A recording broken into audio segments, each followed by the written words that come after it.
तर एक लक्षात ठेवा, गोळ फळं देणाऱ्या झाडावरच दगड मारली जातात असं पंकजा मुंडे यांनी म्हटलेलं आहे.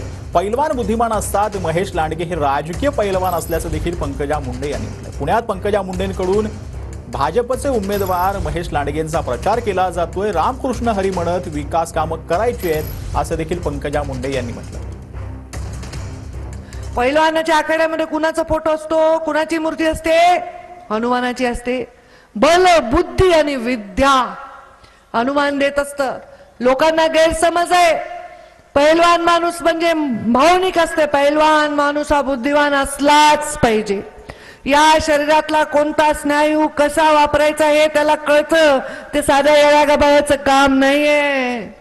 आणि हे तर राजकीय पैलवान आहे, साधे सुधे आखाड्यातले पैलवान नाहीत. राजकारणामध्ये काही लोक टीका करतील, पण एक व्यक्तीने एवढा कष्ट करून इथे एवढं बांधलेलं आहे सगळं, हे निष्ठता कामा नये. अशा प्रकारचं काम कार्यकर्त्यांच्या हातून झालेच पाहिजे. जनतेच्या पायावर डोकं ठेवून काय राम कृष्ण हरी असं म्हणत म्हणत आपण मतदान मागायचं.